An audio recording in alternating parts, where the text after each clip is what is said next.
Welcome, everyone. You're very welcome to the Fingal Artists Support Scheme Funding Clinic. Please note that this session is being recorded today. I'm Síle Stewart. I'm the Deputy Arts Officer, and today I'm joined by Annette Moloney, a curator, commissioner, collaborator, and a public art specialist. Annette's practice includes curating exhibitions, producing public art commissions in a range of art forms, public engagement projects, public sector policy development, implementation, evaluation, facilitation, so many things. And we're delighted to have her today here, supporting us in this and presenting at this funding clinic. Today's session, we will be sharing how to apply to the scheme online, the common pitfalls to watch out for, and the tips on preparing clear supporting materials.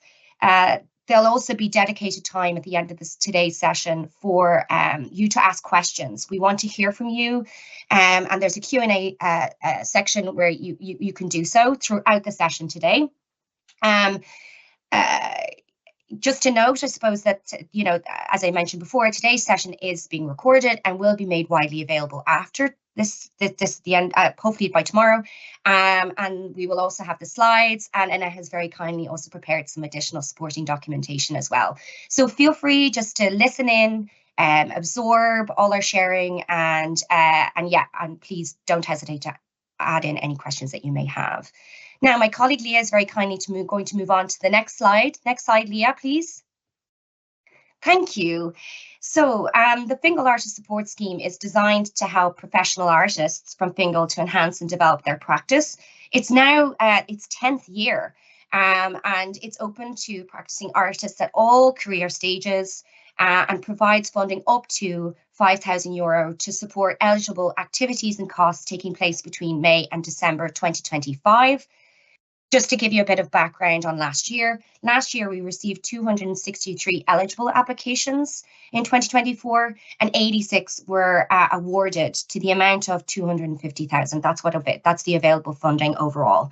33% of applicants were selected, and on average were awarded about €3,000. So it is competitive, but it is a competitive process, but it's a valuable process. It's a great opportunity for you to seek out support for the development of your work, for opportunities, and we encourage you to really do your very best to put your best foot forward and to take part.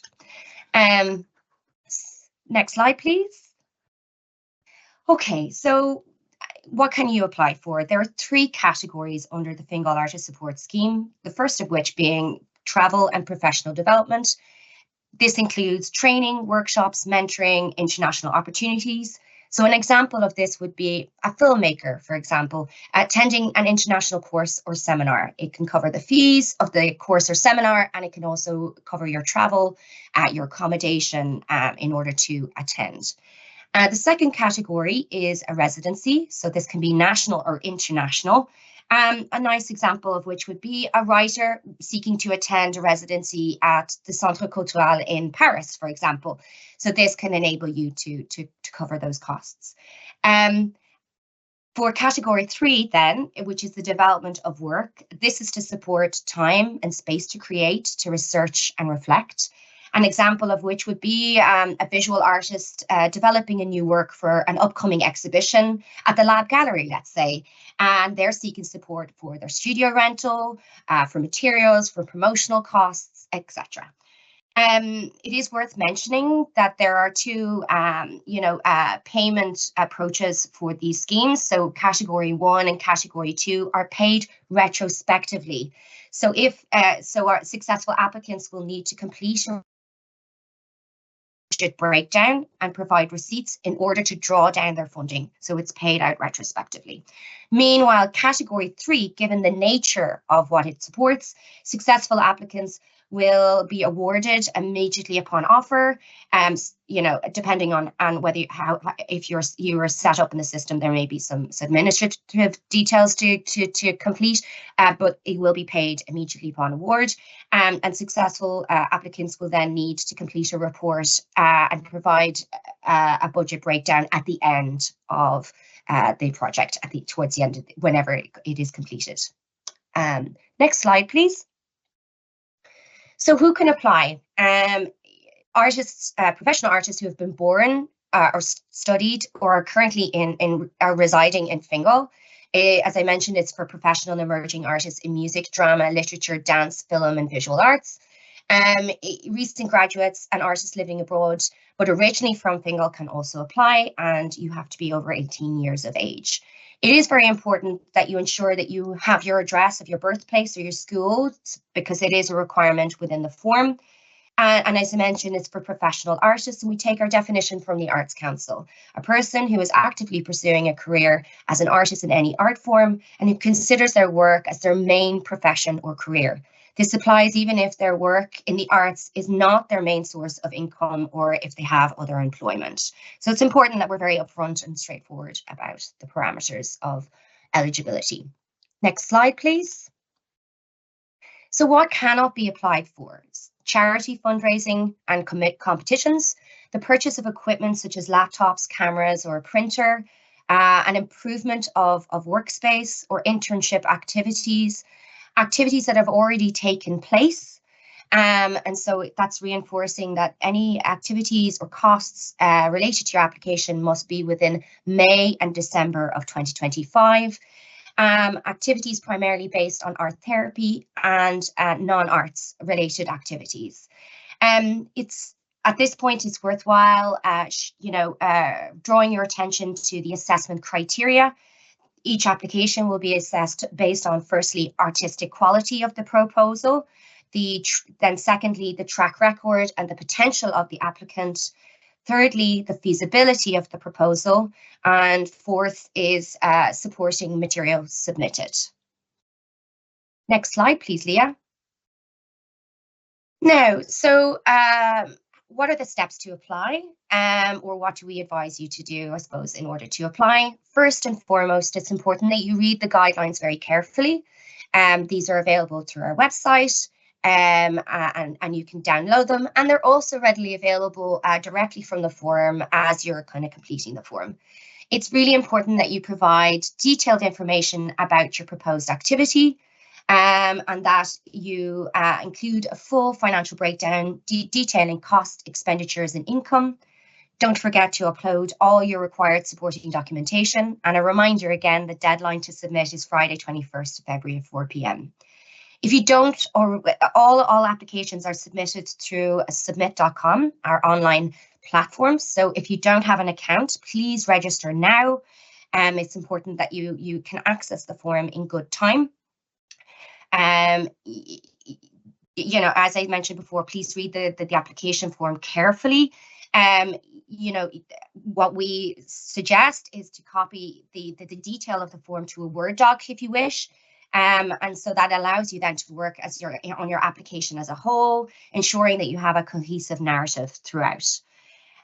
Feel free to ask questions or seek clarifications early, but please don't leave it until the day or the day before the deadline. I'm here as a support to you.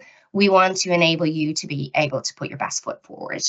Access support is available, and you can contact Arts Office at fingal.ie for access support. And I suppose it's worthwhile flagging and reinforcing that, Submit is an automated system. So please allow plenty of time to upload and complete your form before the deadline. Leaving it up until 10 minutes before 4 p.m. on Friday 21st is really not sufficient time. You run the risk of not being able to, the system not being able to process your application in sufficient time. And on that note, that's all for me for now. I'm going to then now hand over to Annette. Annette has prepared a really comprehensive presentation going through the form and the details. And we will then come back together at the end to answer any questions that you've submitted through the Q&A. Okay, over to you, Annette. Thank you.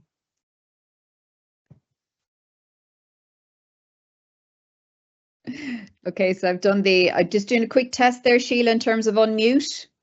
You can hear me okay? Yes, I can hear you okay. Thank you.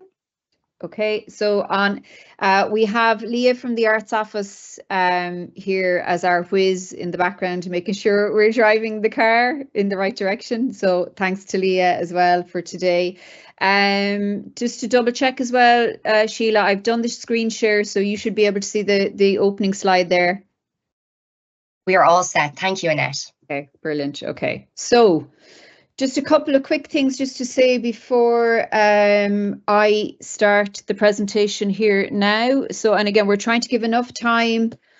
I'm going to go through this information that's on screen with a certain pace to it. It's not to try and deliberately whiz over things. It's so that we can get to the questions that you have from today.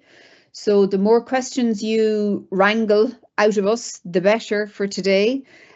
So the more that there's a chat Q&A facility within Teams or the online setup today. So the more questions you put in, the more useful it is for us.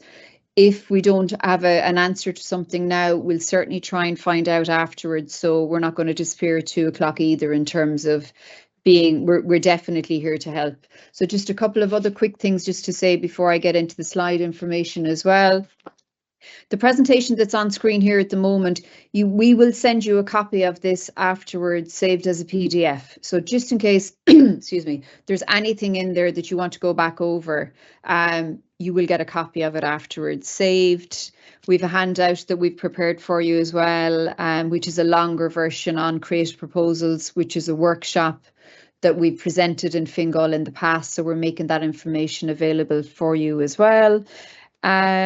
On the bottom of every slide, there's an orange slide number. If there's particular slides and you're thinking, I have no idea what she's talking about, and you want to drag me back to a slide, if you want to even put that in as your Q&A or say, look, slide 20, can you go back over that? Or can you clarify information?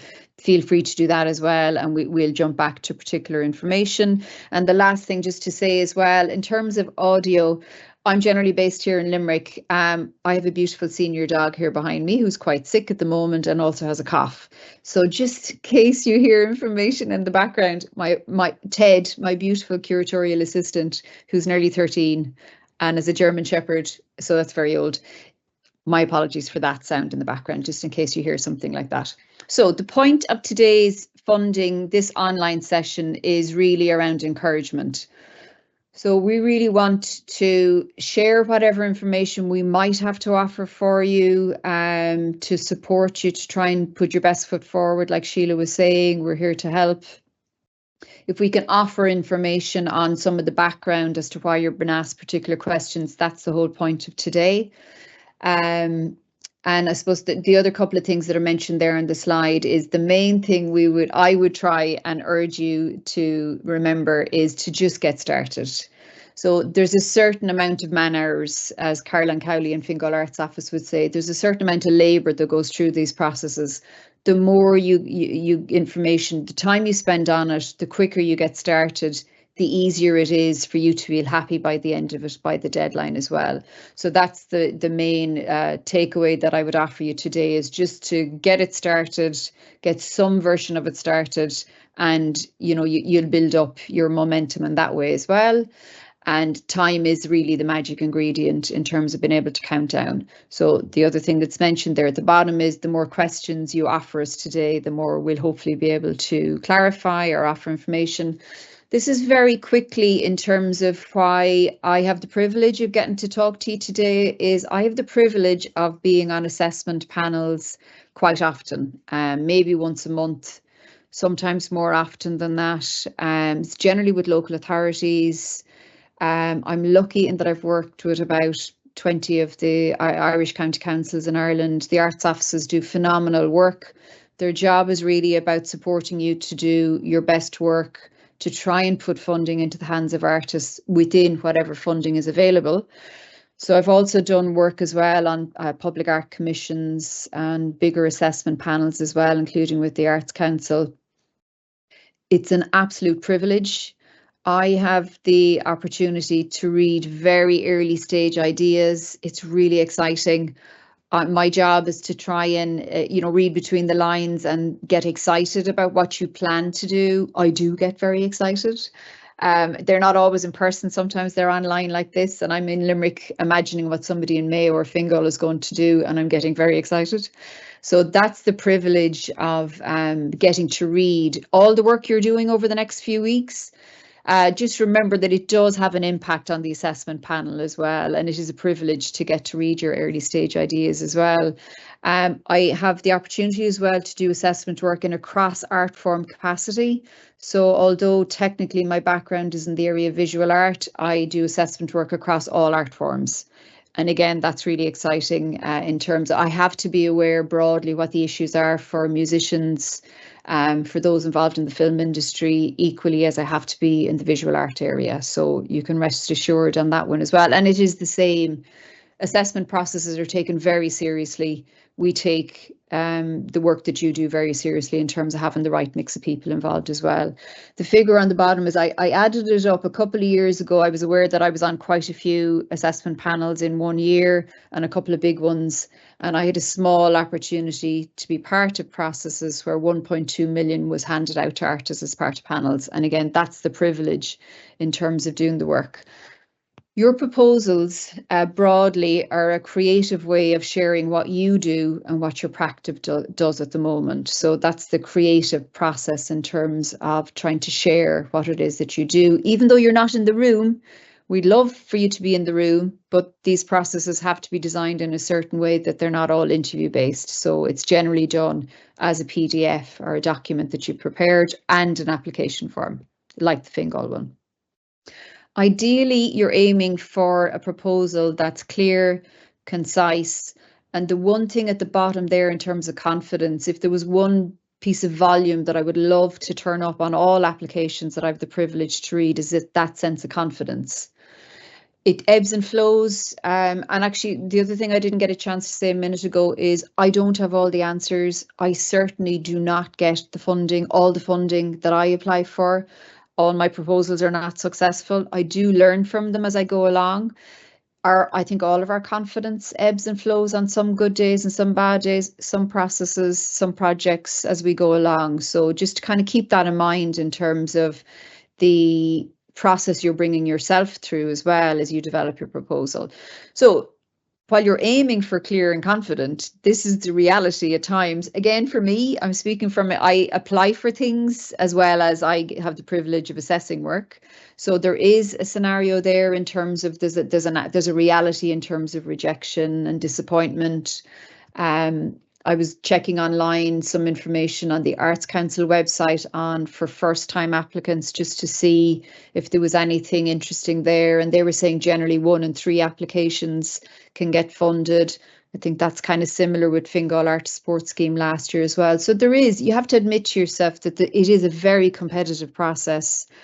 So there's a reality there in terms of trying to keep in mind that as you put your best foot forward, you try and do your best by the idea, but there is a chance that this time it may not get through. But every time you build up your shelf full of material, your proposal, your CV, it is building towards other things as well. So rejection is part of it, but it doesn't mean that you won't get it the next time.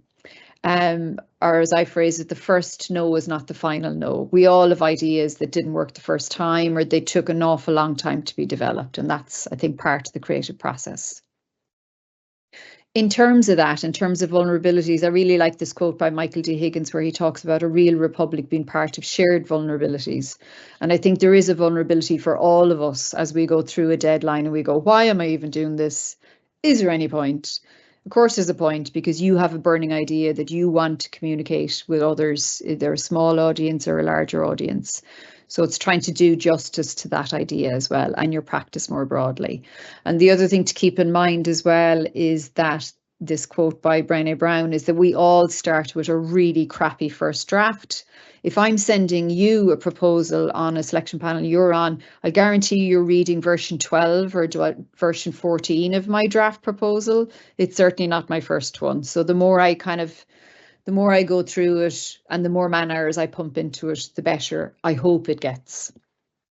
So in terms of countdown, in terms of time management, the reality is that So the calendar, I have calendars like this on my desk here beside me. So I have to be aware of when my next main deadline is. The deadline for Fingal Artists Support Scheme is in 2 weeks' time. And just by convenience, the Arts Council Main Bursary Award is coming up in the middle of all that. There's probably 40 reasons why you won't meet that deadline for the Fingal Arts Support Scheme. That's what you know about today on the 6th of February. But pretty much guarantee you other things are going to come up in between as well. So much as you'd like to kind of plan how to ideally use the 2 weeks, try to be aware of contingency, the realities of procrastination. Like Sheila's saying as well, leaving it for that last minute is a guarantee that that last week, beginning the 17th of February, is going to be torture for yourself. So you have to keep that in mind. Like, I always try and give myself a dummy deadline. I'll try and give myself about 2 days before the deadline. So technically, yes, the deadline officially for Fingal is the Friday. I'll try and have all that information finished by Tuesday the 18th or Wednesday the 19th at the latest for myself, so that I know I'm happy with it. So that if I need to make any last minute tweaks or I need to edit a sentence or two, I have contingency time to do that as well. Because again, within your 2 weeks coming up to the deadline, you'll have a friend's birthday. God forbid you get a stomach bug. Something else is going to come up, and it's just kind of good to be aware of those things as well. And even from my own point of view as well, full disclosure, I work part-time for health reasons, including having long COVID. So I have to be very careful with where my time gets spent and how I use the focus block of time. So you have to be really kind to yourself and figure out what best ways you work to get your best work done by any given deadline in the next week or couple of months. So it's well worth having your own calendar and reminding yourself when those deadlines are in terms of when they're coming up. So these next few slides that we've prepared for you, they're the main questions from the online platform that Fingal Artists Support Scheme is based on. It's a platform called Submit. We've copied over the main questions and they're all coming at you now as different slides. So we'll go through them very broadly and I'll give you some general observations on that information as well. They're the main questions. You have to check yourself the questions online. So I've copied the information over. God forbid I've got a question number wrong or there's a word wrong. So I have to leave it up to you to double check that information yourself. The questions that are requesting basic information like your name, address, I haven't put that in. So you need to double check that information as well. The other thing to be reassured about is the information online is in Irish as well as English. So these are the main questions.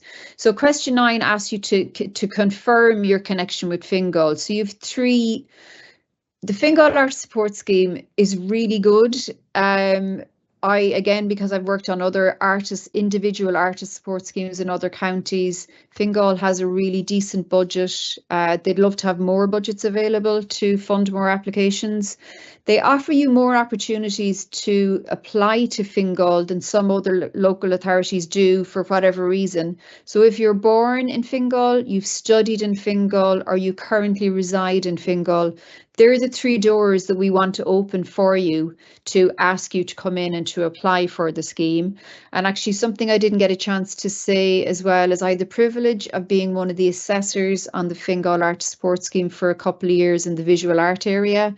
So I can see this from your point of view applying, and I can also see it from the point of view of assessing the work as well. So it's really good if you've studied in the Fingal area. That door is open for you. And again, it's a welcome. It's like, come on in. We'd love to hear what you're doing. If you're born in Fingal and you currently reside in. Some local authorities, it's so competitive. They have to say, look, you have to be currently residing in the county for up to 3 years before you can apply. So again, the Fingal scheme is very generous. You do have to prove those details through your air code. I have been on panels where somebody might put in their air code, but in the address it might say Kilkenny, but we might be on a panel in Waterford. So we will on a panel double check and plug in the air code, and it will confirm the county boundary. So it will literally show it on a map and say, and then we have to say, oh, the artist isn't living in Fingal.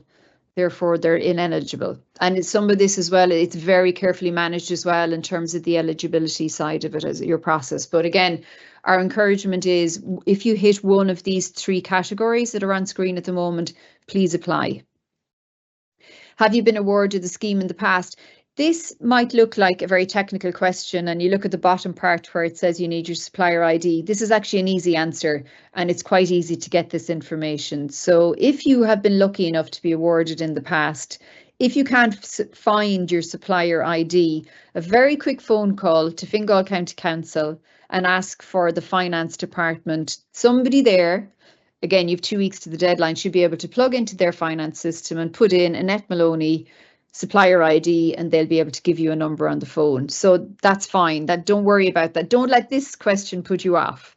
And the other thing is, and again, it says if you've got remittance advice. So if you remittance advice is you get paid on whatever Friday, you get a page sent to you by email, and it says, look, that's, and your supplier ID would be on it. It also says if you don't have your supplier ID, please put in unavailable. So don't worry about that one too much. If you have the information, great. It's accessible. You can find out that information, but don't panic if you haven't got it.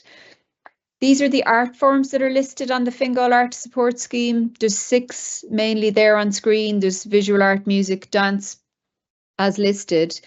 In the area of drama, I'm presuming that if you're an opera artist, you can also apply because drama could technically be covered under performing arts.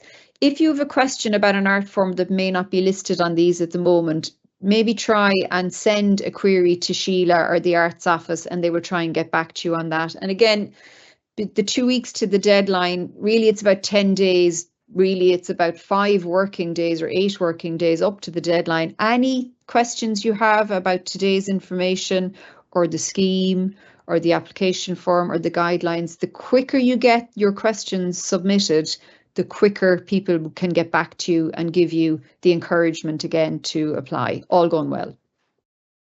So the main questions then are question 15 in terms of why you were applying. What are you applying for? Is it category 1, which is a residency? Number 2 is travel professional development, and number 3 is development of work. So what we're going to go through now is slightly more detail on those 3 headings within the application form. So the text under 15A.1, and again, you can ignore those numbers there, that's the question that's on submit. So, and then underneath that are the headings where there's a description of the residency, where, when. So the question as an example under residency is, please provide a description of the residency, where, when, have you been accepted, and how will the support from Fingal benefit your work? What I've put underneath there are the headings in terms of the questions that are overhead. You have up to 500 words to answer that question. 500 words is just one A4 sheet in an average font size of about 12 point font. It's not a lot of information, but equally, Fingal aren't asking you, the Arts Office aren't asking you to send in 4 pages justifying why you want to go in this residency or why it's important. So we're trying to make it really clear and concise for you. And the other thing is, I have worked as an assessor before. I'm not involved in the assessment this year. It's the only reason I do funding clinics or proposal workshops. If I'm not involved ethically, that's the kind of clear line of things as well.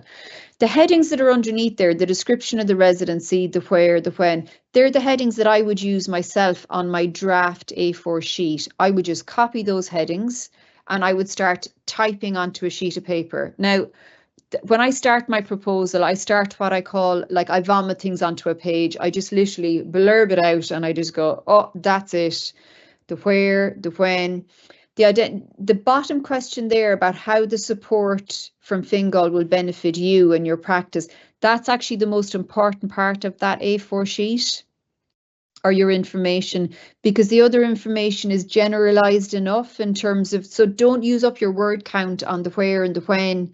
We trust you that if you as a filmmaker want to go to that residency in Berlin, or as a visual artist you want to go to the Ballinglen Arts Foundation in Mayo, we know that you've done that research, you identify with that residency, that's why you're going there. So we don't need you to justify that as much. We do need you to tell us, we'd like you to tell us why this residency is of use to you now and why the support from Fingal is really needed in terms of the financial support as well.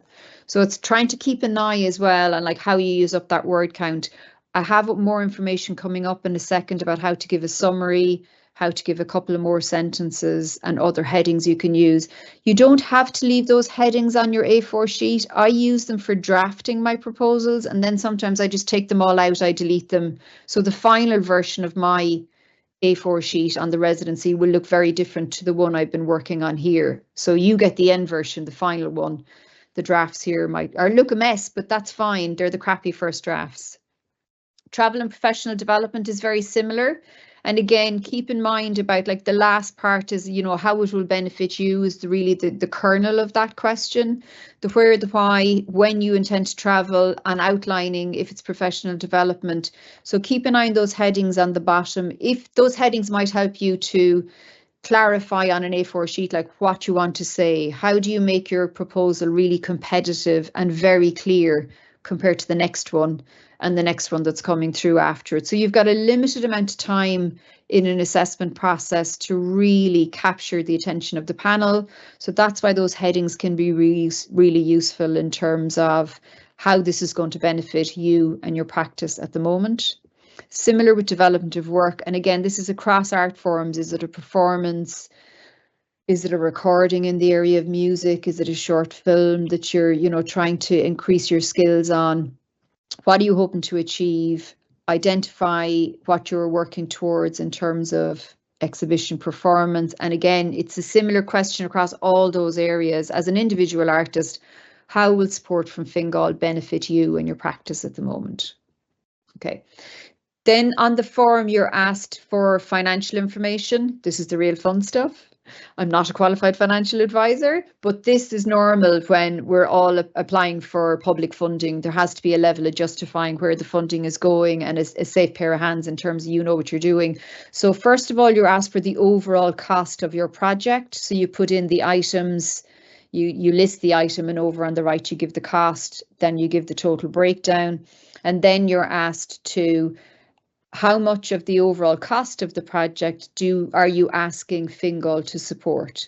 So hypothetically, if your overall project is going to cost 6,000 or 3,000, and you're asking Fingal to come in with a support of three out of the 6,000, you know, you're asked in different stages for your financial information.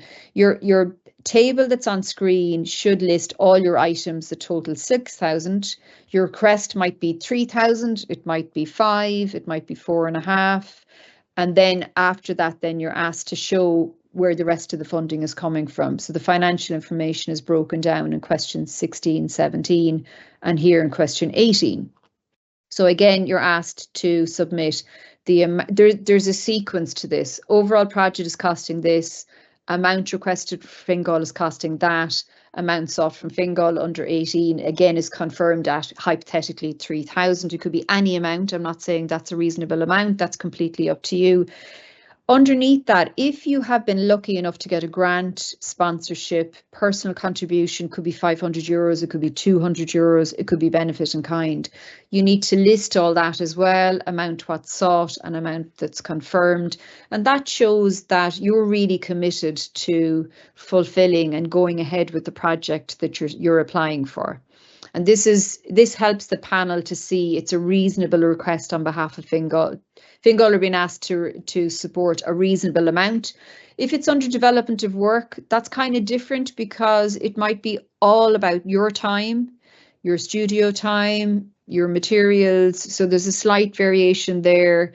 You know, you might have a grant from a different professional body if it's professional development. So there's different ways of breaking down the finance depending on what you're applying for. And again, if particular questions on this come up, contact the Arts Office and see what clarification you can get, or it'll come up now in a few minutes in terms of the Q&A. Again, under finances, I've received a grant, I've received private funding, I have not received funding, and the detail on these again are on this next slide that's here. Please identify supporting material the grant providers or benefit in kind. So again, you might have an example on the grant that you've received from another body. Have you proof of funding in terms of private sponsorship? So A, B and C are here again in terms of all this information is in the guidelines for Fingal Artists Support Scheme, and it's on the application form online. So that's where we're going through it here. So number C that's at the bottom, I've sought funding from other providers, Arts Council, Culture Ireland. If you've been unsuccessful, that information is also relevant because it shows that you're really committed to the idea. You're doing what you can to get funding supports from different sources. You're not relying on just Fingal Arts Office. So it's relevant. It shows that you're productive about the idea and your practice, that you're trying to get funding. We don't need all your bad news, but you know, you'd be surprised that shows that you really are making an effort to see this idea realised. So try to keep that in mind as well. And you can back that up as part of your application process. Number 20, again, under finances, the detail on grants and sponsorship. You may have something else you've applied for that you're awaiting confirmation on, and you can add that in as well. Your maximum 250 words there. You may not need 250 words to answer that question, but it's just offered as a, you know, as a breakdown in terms of information. It could be, you know, a screenshot of an email correspondence that backs all that up. Support materials is really important. Your CV and your support materials are necessary for applying for Fingal Artists Support Scheme, and we're going to go through a bit more information now. We still have 20 minutes left over, Síle, in terms of Q&A. Things to say about supporting material and your CV. You may want to apply for 2 or 3 different Artists Awards or financial supports during 2025. If your CV is up to date for Fingal Arts Support Scheme, it also means it's up to date for the other things you would like to apply for this year. So this is what I call stocking your shelf. Your CV is up to date and you've got information on that. That could take half an hour, half a day to make sure you've updated information. Your support material is up to date. All of this takes time as well. But please be aware that the information you're updating for Fingal Arts Support Scheme might also help you to apply for other things. So that's a level of building your support shelf and having the information ready to go for the next thing as well. In the guidelines on the schemes, it gives a bit more information about the current CV, high quality images, an image list. So that's the information in the bullet points that's there, that's highlighted in yellow, and I've more information that's coming up now as well. Examples of recent work in any art form can be in lots of different forms. It could be a synopsis, it could be a chapter, it could be 10 poems that you're hoping to get published. So keep an eye on that as well. Fingal Arts Support Scheme will deliberately bring in assessors from their specialist art forms. So a dance artist is going to look at the dance applications. As a visual art practitioner, mainly I was engaging in the past with visual art applications. So keep all that in mind in terms of what best communicates your practice. Websites, I'm going to give you a couple of guidance on as well in a second. They can be tricky. You need to be very specific about what pages you draw our attention to. If you're asking for mentoring in terms of professional development and training, you need the biographies of your mentors to be included. Letters of support are also really important. And it's as you upload all your documents, please make sure that all your documents are titled with your name. So if it was me applying, all my documents would say things like Annette Moloney _1_CV_2025, and then the next one would say Annette _, and I'll give you an example of this in a second. It would say support materials. That way all your documents come into one folder on the online system, and it makes it easier for us to go through them. It also makes it sure we go through the information the way you want us to go through it, in terms of your CV is first, your support material is second. Letter of support might be number 3 or in the one PDF. Okay, keep an eye on the guidelines as well about the acceptable formats of files. These are all listed in the guidelines. So there's subheadings under documents, images, videos, just to tell you exactly what's acceptable and what's not. If you haven't got what's acceptable, you can do online conversions of a lot of documents these days anyway, so that should be fine. Síle went through what you can't apply for and what's ineligible. Again, make sure you know you've read all those carefully to be aware of them. We have to give marks as part of the assessment process. So there's 150 marks per application. The quality of your proposal and your track record or potential as an artist are 100 points.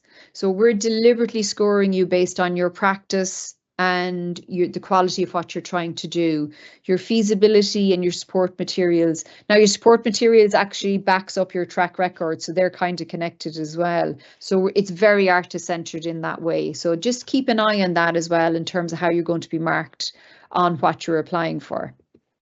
So very quickly, in terms of some wider guidance, in terms of broad guidelines, as well as the Fingal Artists Support Scheme. Giving yourself enough time in the next 2 weeks can get swamped up by doing all the things that are listed on screen here at the moment, doing research, writing, proofing, editing, scrapping your current draft, starting over, developing your support material. Every version of, if I'm working on a draft proposal today, it might be called, I save every draft, it's called _draft V6. So when I open it up again tomorrow or in 2 days' time or early next week, I duplicate my draft and I call it V7. So I've got a trail of breadcrumbs that I can go back to, because sometimes what happens is something I expressed in a paragraph in draft 2 was really clear that I now need to go back to, even though I'm on draft 6, because I've just evolved the text and I go, do you know what? I actually had that better at the start. Go back to draft 2 and pull it back out again. So you have your own trail of breadcrumbs. You're submitting draft final. It might be draft 6 or 7, but it's your draft final and you can save it as that. But it can be a nice reassurance for yourself to have saved all your drafts as you go along. And then after your deadline, after you click submit, you can catch your breath. I leave notes for myself. Because of health reasons, I don't get a chance to work every day or every day in a row. So it could be next Tuesday before I'm back to it. And I leave either 2 notes for myself. So it's either, if there's one thing I have to get done the next day, it's this, or if there's restart, it's on that. So my restart next week might be on the budget, or my restart might be the proposal, the summary of what it is that I'm going to do on the residency. So I leave notes for myself as if I'm doing a job share with Síle or Leah, as if I'm not going to be in the room. And I leave a note on my phone digitally, or I leave a piece of paper. I don't even bother buying Post-its anymore. And I literally go, when I pick that up again, I'm leaving a note for myself. So it's a bit like the elves and the shoemaker. I pretend I'm not the person, I'm exchanging this to somebody else. And it's just my own system of reminding myself where I need to restart the next day. Something that I would encourage you to do is, if you have a fellow artist that you know and you trust and you really value their judgment, you can set up a version of a buddy system and exchange draft proposals. Ideally, you need to be doing this way before the deadline, at least a week before the deadline. I've done this with fellow practitioners. It's really been very reassuring. It's been really useful. Sometimes people might say, Jesus, Annette, see the bottom paragraph on your A4 page. That's the kernel of what you're trying to do. If you put that at the top of the page, it starts everything off really clearly. And I love it. You've captured my attention. So it can be good to leave yourself open to feedback on that way. This is the advice on screen in terms of link up with another artist well before the deadline, swap proposals. You can set up a feedback loop and system on a phone call or online, do about 30 minutes each, give each other fair and equal feedback, make sure your time isn't running into theirs. And there's a huge sense of trust, obviously, in terms of all their draft information that's there. So keep that in mind. If there's somebody, now you can do this with a non-arts person, if there's somebody that you know that's really clear, they know your work. So it can be worth keeping that in mind in terms of supporting each other. Assessment panels, I'm going to whiz through these. Assessment panels are made up of fellow artists, and definitely from the Fingal point of view, it's external assessors who are practitioners in the art form that you're applying for. So that's really important to keep in mind. The one thing on the deadline I would ask you to keep in mind is you're ideally trying to impress yourself first, and that makes it easier for you to impress the assessment panel. If you're happy by the deadline or 2 days before the deadline, ideally, if you click send and upload and save and you're really happy with that information, then that's really reassuring, and that comes across to the panel as well. That also helps you to apply for another thing that's coming up, because you're thinking, I know where I'm at, I know where my idea priorities are for this year, so I'm going to keep going. The panel may not be familiar with your practice, your materials, so you have to be very clear without being condescending or presuming that they're going to know about very particular details within your art form. I learn something new from every panel I'm on. That's the joy, that's the privilege of it all, where I go, wow, I'd never have thought of things that way. So you have to, that's why the clearer your proposal is, the better, in terms of making sure that you're offering information that's very clear and creative ways to communicate what you do. These are the headings that I use myself in terms of, and again, these may not appear in the document that I send you. So the areas in yellow about your practice and the context, the residency, my advice is don't waste too much word count on the context, which is the residency as an example, and your practice. It's much better off to focus on these things that are here on screen in blue. Come up with a summary of what it is that you're going to do, the idea that you're going to progress, your intention, and then work on to things like your practice and your documentation. The summary can just be a couple of sentences. You don't need to write your summary of your proposal until near enough to your deadline. Nobody's going to know that you wrote your summary the day, 2 days before your deadline. And it gives you enough time to kind of evolve your idea and come up with the best version of that. Then go into your idea and more information, and then your intention for the project. The summary of your proposal is something we're all used to being asked to do if we apply for Arts Council funding.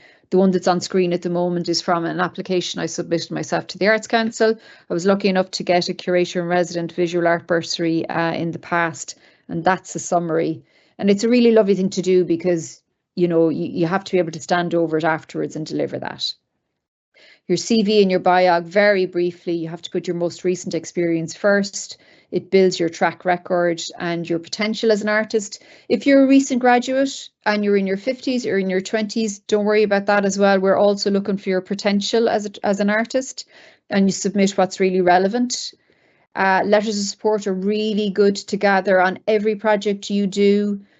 Don't ask for those the week of a deadline either, because the person could be on holidays or on leave or out sick. So you need to give yourself, if you gather those at the end of every project, save them in a folder, you have them ready. They can be they don't need to say for Fingal Artists Support Scheme. They can say to whom it may concern. Then you can use them for more than one application process.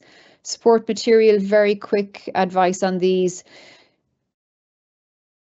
Your viewing or listening time should ideally not be more than 10 or 15 minutes. If you put in something that's 45 minutes, we don't necessarily have the time to watch every piece of that material. So you have to capture the panel's attention within a reasonable time of 10 to 15 minutes, ideally. And there's advice, some artist briefs are saying it, we can only watch 20 minutes or 10 minutes. So keep that in mind as well. Online information can be really tricky. If you send the website for your practice, you have to dictate exactly the page you want us to go to, because we'll miss a page unintentionally or we'll go to the wrong page. So you have to submit exactly the page. It could be your next idea, your next piece of research based on your last project. That's a very specific link rather than your whole website, because what you don't want to happen is we will miss the wrong page you wanted us to get to. So you need to be very specific about directing us to the right page. Images, this is the advice that's underneath here at the bottom in terms of the Noel Smith example. This is the titling that I was talking about a minute ago that includes your information on each one.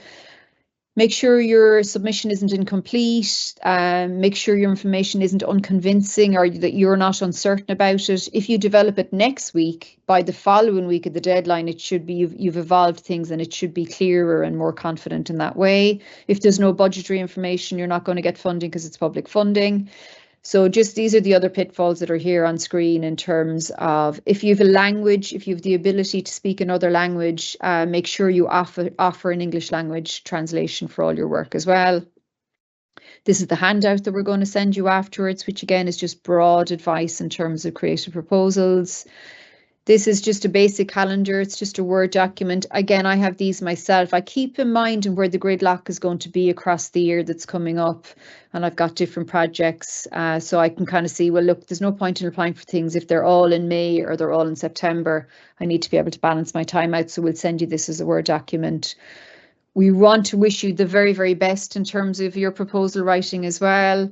And these are just the credits in terms of today's session, and the beautiful artwork behind me is by Anya McGillicuddy. And now we're into questions. And I think at this stage, Síle, I need to stop the sharing. Yes, if that's okay, Annette, thank you. Thank you. And thank you to everyone who has submitted some questions. It's great to kick things off, and please keep sending them through. As we said, like, you know, we do want to address as many as we can. We will be compiling these. They will be anonymous, because it's, you know, it helps to inform other artists. You know, you may strike, like your question may be something that may have been on someone else's mind, or it may strike, something in them as well. So with that, I will try and address some of the first three. I think we have 3 questions, but please don't be shy. Send it through. Sorry, is there a bit of a delay happening? I can see this spooling. We probably have Leah in the background trying to whiz all the tech. You can Yeah. read them anyway, in terms. It's fine. We were saying earlier it can be handy to read the questions as well, but fire ahead. Yeah. No, I read them out. So if I am applying for a residency, can I include pay to myself during the residency? So I can answer that question straightforwardly. Yes, absolutely. It's vital that all artists applying under this scheme include an artist fee. We subscribe to the Paying the Artist policy by the Arts Council, so it's integral that you include a fee under all 3 categories. That's vital, and the assessors will be looking out for that, because obviously if you're not being paid, the feasibility then of your application is compromised. So it's really important. If you're unsure what your rate should be, what your daily rate should be, your hourly rate should be, you know, there are resource organisations that have that information readily available, like Visual Artists Ireland, for example. They have a great breakdown of all the options, or, you know, suggested rates, and you adapt that as appropriate to your own practice. The same can be said for music and other art forms as well. Síle, go ahead, Annette. On that, just before you move on. Again, you'll get all the information in the presentation. You'll get Síle's information, and you'll get mine as well, saved as a PDF. There's another chunk of slides within my presentation from a longer creative proposals workshop. There's only so much we can cover in an online in an hour. But within that, there's broad advice. It's only broad advice on daily rates, and I've done some research in terms of broad advice on that, and it links up with Paying the Artist policy as well. So that's covered. We will send you that information at the back of my presentation. And again, it may not be relevant, but if there's anything in there that you want to scan through and go, okay, well, that might be useful, all that information is offered for you in the PDF as well. Great, thanks a million, Annette. There was another question that I might direct to you as I go through some of the other questions that have come through, if that's all right. When completing the budget section for category 3 and filling in the income, should I include an artist fee as well as a projected income for visual art sales, or is it just one or the other? Síle, just in terms of from Fingal's point of view, I don't know whether it's a deal breaker or not in terms of, I wouldn't be too, I mean, I'd hate to think that an artist is putting themselves under pressure to say, oh, the overall project is going to cost 8 grand because I'm going to get 2 grand in sales. That's a lot of pressure. And if it doesn't happen, or the person who would normally buy 2 of your paintings at 1,000 each isn't available, or they're sick, or, you know, you could put in a very small, reasonable fee, but I suppose it's trying to make it reasonable that it's not going to make or break a project. Whereas it's a lot of pressure to put yourself under. So I wouldn't try and exaggerate it. You know, I would put in maybe something small and reasonable. But I don't know, Síle, have you got a different?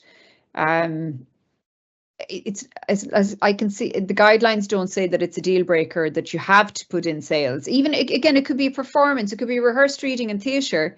that you're saying, you know, we want to do a rehearsed reading, we're going to charge people a tenner each, we've 40 seats. It's not a requirement. It's not a have to. Yes, absolutely. I would agree with you. And it's also dependent on the nature of your application and what you're applying for. So if you're applying to work on a new body of work, it may not be appropriate to include those sales because, well, you haven't sold those pieces yet, or you know what I mean? So it depends exactly on that. And what I would say is focus on what it is that you're applying for when you're writing, when you're developing your budget. To just hone in on what that is. So it could be that you're solely focusing on the research and time to research and development to develop a new body of work.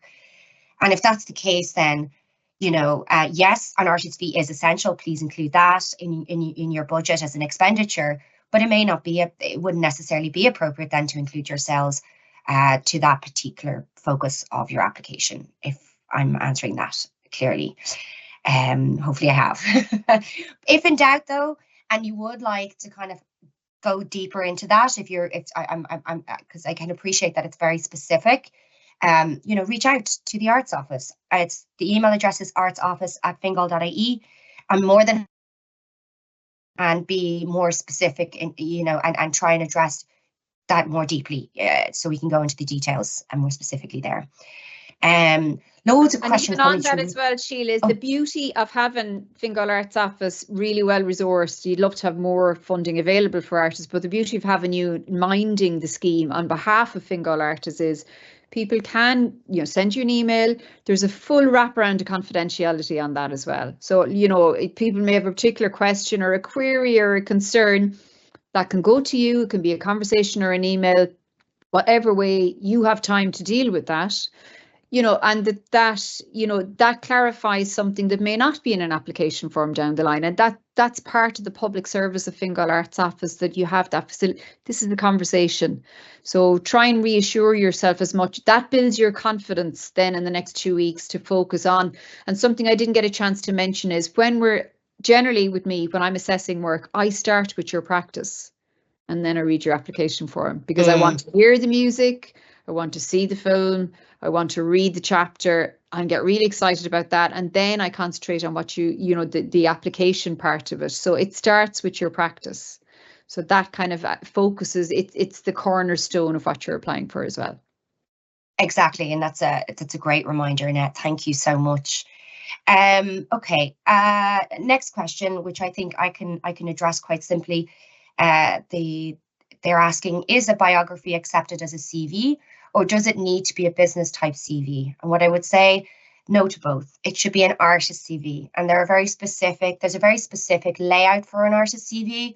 And I know that Annette has provided some information on that and what those kind of headings are. And if not, I also have that available as well. Best practice approaches to how you lay out your CV, i.e., for example, putting your qualification or your education first, your recent experience or your recent exhibition, your recent bodies of work, and then so on from that. But it shouldn't be like what you would submit for a standard like business or work application. It's very specific to your practice and to your art form. And then again, same again with your biography, that it's an artist CV is very specifically required as part of the application. So thank you for that question. And even on that as well, Síle, the Fingal Arts Support Scheme asks for your CV. CV specifically. You can always put a small biog on the bottom. You can always build a much longer CV for yourself and then submit a 2-page one. And again, if you're putting in a 6 or 7-page CV, you have to ask yourself, is all that information really relevant for what you're applying for? The shorter, the clearer, the better. But it can be a 1-page CV. Recent graduates, emerging artists, regardless of age, all of that's really appropriate as well. So don't let that put you off if your CV is short. But you can put in a small biog at the bottom of your CV. But I wouldn't rely on a biog because you're being asked for a CV. So it's to be really, and you always put your most recent experience first. You start with 2022 or 2024, not 1992 or not, you know, so you have to order it in that most recent down rather than the other way around. So yeah, exactly. Perfect. If you're applying for funding for an upcoming solo show and a studio, but you only have confirmation for the show and haven't heard back from the studio to work in yet, can you put funding down to support rent for a studio for this year, in the hopes of getting that? And yes, I would say yes, absolutely. Do make sure to include both in your application. There's a very open dialogue with the Arts Office, and so let's say if you are awarded you're awarded support for not only the development of your work but also for a studio, and something changes, then just come back to us and let us know and have a conversation with us, and we're happy to work with you on that point. But no, I think it's very important that in the hope of being able to do both, that you should ultimately include both in your application.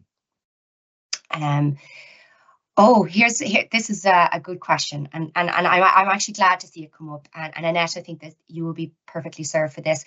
What exactly do letters of support say? I'm never sure who exactly to ask for these as a visual artist. It's a great question. Do you want me to try? Yes, please. Okay. So generally, your letter of support, it should say things like, you know, Síle's lovely to work with, Síle's a safe pair of hands, you know, it's that level of, and this is to do with public funding. So we're hoping to put the project is feasible. You have the capacity to do what you say you're going to do. Some of those things are indicated in a letter of support. Generally, what I do is every project I work on, I go back very soon after things finish and I say, dear Mary Butler, Arts Officer in Kilkenny, we worked on this project together. Here's a bullet point list of what we worked on together. Would it be possible to get a letter of support from you, to whom it may concern, that I can use for funding applications? I'm generally supplying in bullet points a reminder of what we've worked on together, because generally the people I've the privilege of working with could be working on 20 things at any one time. So it can be good to go back and remind people, I worked as an artist in resident with you from that date to this date. You're making it easier for somebody to come back to click reply, because they're generally saved on a one page. They have the letterhead of the organisation you partnered with, or they sponsored your work, or you had a studio with them, you recorded your last demo in that recording studio. And again, if you think about it from what you would like to have included in the letter of support, it's no harm to put that in bullet points. Dear Síle, I put in bullet points underneath a summary of what it is we worked on together. And it's much easier because I have the privilege of writing letters of support as well. It makes it much easier for me to go back and go, there's the information, I'm now going to build on that. They don't need to be very long, but you do need to give yourself about 2 weeks before a deadline before you go off and request them. Because regionally in Fingal, coming up to the deadline, all the organisations that might write a letter of support, they're all getting the same phone calls and emails saying, I need a letter of support now. So give yourself enough time to build them. But keep in mind at the end of every project, that's a really good time to ask for a letter of support. And again, if it says to whom it may concern and it's just dated Feb 2025 on the top, keep them all in one folder and it's ready to go for the next thing you're applying for. Great advice, Annette, absolutely. And also I would say as well, it's worthwhile considering the relevance. Don't seek out a letter of support if it's not necessarily necessary for your application. I find letters of support, letters of commitment are particularly important for category 1 and category 2. So for travel and professional development and for your residency, that's where it's really, really, really imperative. But once again, for category 3, you may find that your track record will be reinforced by this letter of support, just like Annette has advised. So that's really helpful to kind of get a sense of what should be included. And I do exactly the same, Annette. Like I regularly write letters of support. I regularly have to ask for letters of support for different things. And providing a little breakdown of what it is that you want them to include in that letter of support takes away any kind of uncertainty, and it means that you're sure that you're getting back exactly what you need, especially if there's a time crunch. Okay, so under category 3, and I think this, Annette, I should be able to answer this one. Do you need to provide receipts at the end for the apologies, I'm going to say that again. For category 3, do you need to provide receipts at the end for the breakdown, or just a type breakdown of what you spent? So category 3, the development of work, you are required to provide a breakdown. You do not need to provide, oh, sorry, let me just double check that now. I don't want to say something wrong. The funding is awarded after no, you get it up front. You get it up front. Yeah, absolutely. You get it up front. It's the first one to be awarded. And yeah, no, you don't have to provide receipts. You do need to complete our report, as all categories do, and you do need to provide a breakdown. So a breakdown of where the funding was spent, but not receipts. So apologies for getting caught up my words. I didn't want to, because with the category 1 and 2, you do need to provide receipts because those are paid retrospectively and they're very specific. Okay. So just moving on to the next one. No, there's just scrolling through. So there's some here. Category 3, is there a requirement to complete some sort of culmination of the funding, such as an exhibition, or is it okay to seek funding solely for the continuation of a project? Yes, you can. No, there's no expectation. That's what's so unique to this development of work award category. There is no expectation that there is some sort of outcome at the end. It's very much focused on the first word, development. You know, obviously in the long term, that is we would hope for that for you, but there's no expectation in this circumstance. But it is important, however, when it comes to the end, when you're reporting back to us, that you share with us the impact. Where are you now in your practice as a result of this support? Where are you hoping to be next year or going forward as a result of this report? Because this is all really essential information that we need as well to advocate for you back to the council and to other funders like the Arts Council, etc. So this is valuable information for us to understand and see. And then it also helps us to follow you as an artist and see where you are and see where you're going, and you know, and it helps us to get to know you and your work better. Annette, do you want to add anything else to that, or are you happy for me to move on to the next question? No, I would agree, and it's like the privilege of the 263 applications that were eligible last year. They're all conversations with Fingal County Council. Yes. What are you doing as an artist? How are you getting on? We'd love to know. How are you? And that's the part of it. And so, and again, it could be, I've been too busy for the last 5 years. I really need to work like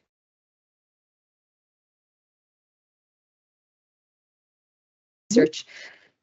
You're back. So it's really good in that way. And I mean, and again, it can be in any art form in terms of you can translate that through in terms of it. And that's the joy, we get to hear about what you're up to. Exactly. If you've been writing in one genre, is it okay to apply for a new writing project in a different genre? Yes, absolutely. We take into account that, you know, your work is going to take different directions. You're going to want to pursue a different aspect or explore a different aspect of where your writing can take you. So absolutely, that is very much in, you know, welcome in an application under the development of work category 3. The one thing I would say is to be very thoughtful about the supporting material that you submit then alongside that.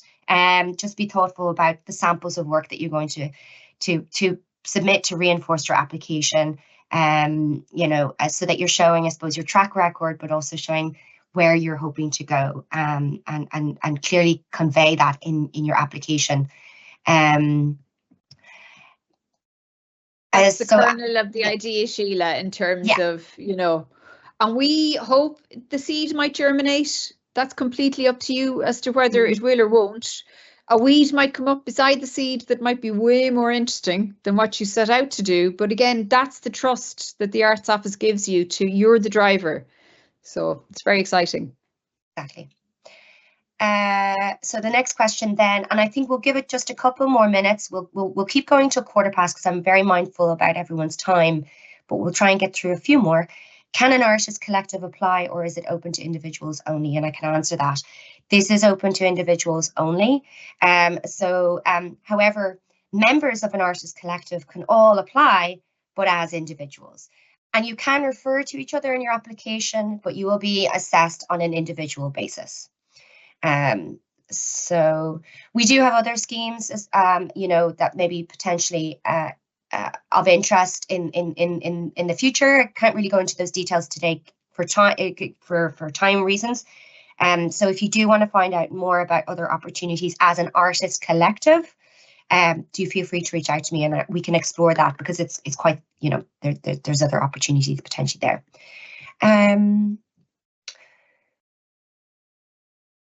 Now, I suppose, that's speaking to you before. Okay, can supporting material be references from previous work or projects that are unrelated to the current project I am applying for? Yes, they can. I feel like Annette has some thoughts here, so I'm going to refer to Annette, because you seem like you have a response on the tip of your tongue there.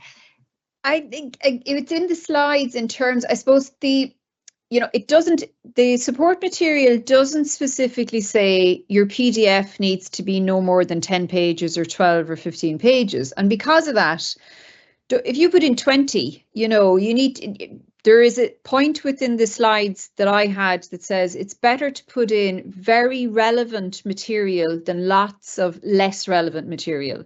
So just be aware, it's a bit like saying 10 to 15 minutes of viewing or listening time, whether it's video or online. That's much better than it is to put in lots of things that are less relevant. So just be aware. And again, it can be a hint at something, or I really need to change my practice, or a new genre. All of that's fine. But just, I've seen people waste the opportunity of getting the panel's attention by putting in, this is what I've been doing for the last 10 months or 10 years. And then leaving it too late almost to come in with where I want to go next, or this is what I'm really applying for. So just use the opportunity of having a chat. All of this is about having a conversation with an assessment panel. Use that opportunity very carefully.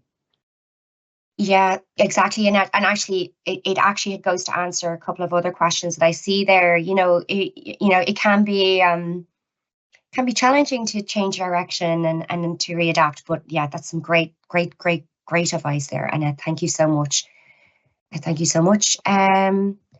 I think we've tackled the majority, because there are some questions that are similar that are addressed, and I think we've addressed them there. There was one other one that I did want to address somewhere here. Let me just grab it now. I think it was in relation to the categories and what the trends have been. So yeah, from the 3 categories, statistically, are there any of the 3 more favoured, i.e. have higher success? Is there a higher success rate in any of the 3 categories?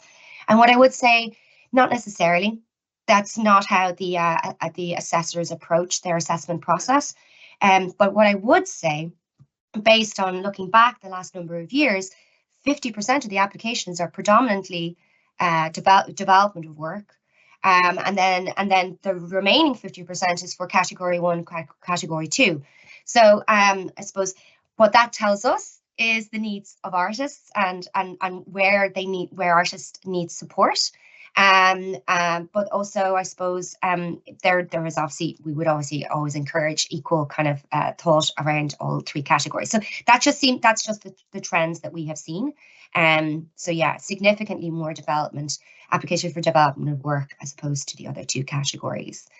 That's the beauty of it as well, Síle, in that, as an assessor, I was never and again, it's a very collaborative process with the Arts Office. It's not like there's somebody, in another part of the country, or, doing the assessment work without that local knowledge. Of the Arts Office are very involved in a really good way about what, the Fingal base for things, but we were never told to say, oh, by the way, there's this amount of applications, half of that budget is available for development of work or residencies. Is not that. It's completely based on what the artist is applying for now. It's like they say in life, you do the best you can with skills and information you have, at this particular time. So what you're applying for now is more important than there's no breakdown on. And equally, you know, you're less likely to get funding if it doesn't mean that you're more likely to get funding if you put in for development work, because it's what do you need now for your practice? Exactly. What do you need now for your practice? We've two kind of like, I suppose, very operational questions that I will just acknowledge, and perhaps there's opportunity for certainly one to come and contact me directly. Someone has asked, I have already submitted my application. Is it possible to ask to amend anything after the fact? So reach out to me if you may, and we can have a quick chat, because I think that's something we should have offline individually. But no, in theory, if you need to make a change, that's not an issue, but it's not as straightforward, and I can't really tackle that in this context. And because equally as well, Síle, to try, like, it's the same with the Arts Council as well. Most online applications, you can save a draft application. Yeah. But if you click submit or send or upload, you're kind of sealing it off. So try not to rely on that technical, you know, you're asking the Arts Office to go backstage and retrieve something and give it back to you so you can do the same again. So try to make sure yourself that you're very, very happy with the application 2 days before the deadline. And equally, like, we can send you, Síle has a Word version of the application, so you can use, all of my applications are typed on a Word document. I do not rely on the online system. My Word document has 40,000 autocorrects on it. I use spell check, I use autocorrect. So if I put in like FASS is Fingal Artists Support Scheme, it's all shorthand, you know, so that it saves me time typing. So if you know yourself, use the Word version of things so that you can upload things and seal your application off 2 days beforehand or the week of the deadline, so that you don't have to ask for it back too much. Yes. Okay. Yeah, exactly. And thank you for that. And you're 100% right. Yeah, it's just about, I suppose, pacing yourself and making sure that you're giving yourself enough time to, I suppose, absorb what's being asked for you, and give yourself enough time to review what you're intending to submit. Thank you, everyone. We really appreciate you all being here today. We have gone over it by 20 minutes, so I think I will draw it to a close now. I do know that there are some questions that we did not get to address, and I would like to address them. So please contact the Arts Office @fingal.ie, you know, directly after the session, and reach out to me, and I will do my very best to get. Well, I'll get back to you as soon as I possibly can. But you know, the fact that we couldn't address them all today is just purely based on time. So do reach out to me, and I would like, you know, to be able to include all of these questions, you know, in our FAQs, because it's invaluable, not only for fellow artists, but for ourselves. You know, because we're constantly evolving and trying to improve our scheme, trying to make sure that our guidelines are as robust and as fair and clear as possible. So, you know, hearing from you is the best possible way for us to, you know, to improve and evolve. And with that, just to say thank you, Annette, so much for today. That was invaluable. I found your slides breaking down the questions within the form so clear. You know, I really encourage you all to take a look at how she broke down the headings. And it removes any kind of uncertainty around what it is that question is asking for. I'd also like to say a very big thank you to Leah, who's been managing everything quietly behind the scenes. It's invaluable to have the support of my colleagues in Fingal and in the Arts Office for these kind of sessions. We hope you found it of value.